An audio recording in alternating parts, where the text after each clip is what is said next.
Myers. Brian, how are you today? I'm doing pretty well. How about you? It's good to hear your voice, Brian. Obviously, it was an emotional night last night at the Xfinity Mobile Arena. You were there on hand, hearing lots of speeches, lots of memories and stories being told. Can you just paint a picture for us of what it was like last night as everybody celebrated the life of the one and only Bernie Perrant? Well, they had good speakers, and of course, Bob Clark and Bill Barber and Bill Clement did a really good job. And Bob Clark finished it with a great speech. And then just to remember, everyone was getting teared out because it meant so much for Bernie to be part of the fans and the team.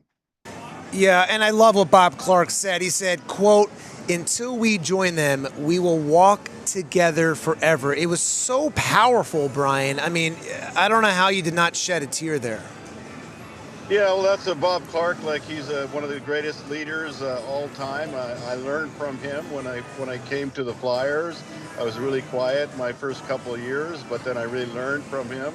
And we went from there. And then we had good teams in the '80s, and I was good to be part of that. Of course, Bernie got injured the year before. Otherwise, I could have maybe played with him. And then we had the 35 undefeated streak my first year and went to the finals.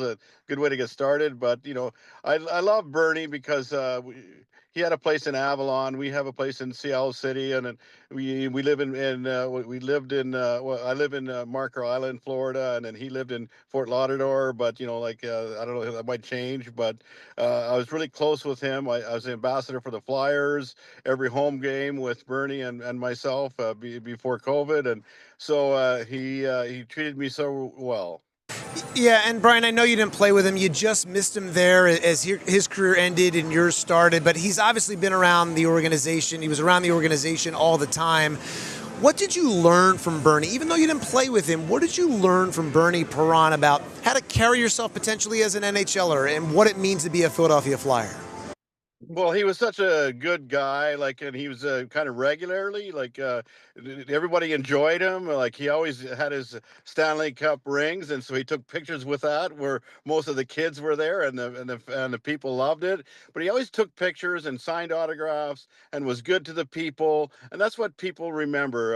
He was so good for the Flyers and the fans, and he just was such a great guy, and everybody knew it, and his faith had a lot to do with that because he read every morning, and he kind of concentrated in the morning, and he did some exercise, and then but he was a great guy, and everybody loves him, and they'll miss him. Certainly so, and you talked about it there. You hit the nail on the head. He loved showing off those Stanley Cup rings, the two of them. He would let anyone try on those Stanley Cup rings. Did you ever try them on? Was that superstitious for you?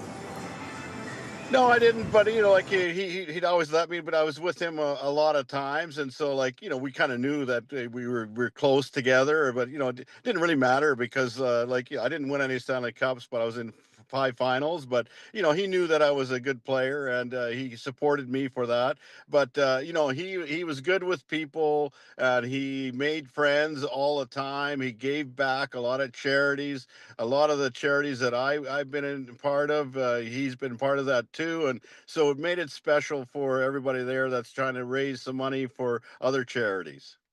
For people that don't know, for the younger generation that did not see Bernie Perrant play, can you just tell us just what it was like, just how dominant he was between the pipes?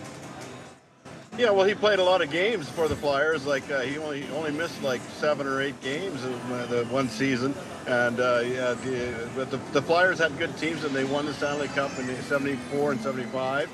But he was a stand-up goalie. Like he didn't flop around like most of the guys now, and he hated that because now the guys get beat over the glove most of the time. So he liked to stand up the green. And so, but he was good with the people, and the goalies that he teached made a difference. It really did, and what I do love, one of my favorite memories of Bernie was actually the Winter Classic. I don't know if you remember this, suiting up in the Winter Classic alumni game in 2012 at Citizens Bank Park. He made this diving save, and you know, we know Bernie, right? I mean, he's a little dramatic, he's a showman, and you know, he jumped on the puck and he was diving all over the place, and it was so much fun, and it was electrifying for the crowd at Citizens Bank Park. I don't know if you remember that, but that was so much fun to see in that alumni game. Yeah, I was one of the players in that game, and so like, yeah, I see what was going on. But you know, it was just nice for him to start the game, and the people enjoyed it. And I know the Ranger player, kind of shot the puck at him, so made a save, and which probably made a big difference for the Ranger guys. Do go. So like, he's been noticed for that, and but you know, but he was so good with everybody, and you know, of course, the other two goalies, Neil Neil Little and Trees, kind of did a good job after that. Because the Rangers wanted to win. Yeah, well, you know, the Rangers, they were nice. You know, you don't see the Rangers and Flyers being very nice together a lot, but they were nice, kind of shooting the puck at him and, you know, kind of giving him a gimme there as he was diving around for that puck in that alumni game. We're talking with former Flyer star Brian Propp. Brian, and this is very simply put, do you have a favorite memory of Bernie Parent that comes to mind? Yeah, like I know that like after my stroke 10 years ago, like I couldn't talk or walk. So the first words that I said was Bernie Parent, and so he always remembered that, and was he always treated me so good after that, because I should have died like 10 years ago, but like, you know, just a memory I have of him saying my name, first words that I said. But you know, he was such a good guy, and I miss him, and I've done a lot of things with him and his wife. That's an amazing story. Your first words after your stroke was Bernie Parent. Wow, that is an incredible story. We appreciate you sharing that, and of course, you have made this amazing comeback from that stroke. It's great to see you, great to have you with us. Brian, we appreciate you sharing these amazing stories about the one and only Bernie Parent, the greatest goalie in Flyers history, the Hall of Famer who passed away in late September. Thanks, Jeff. All right, Brian.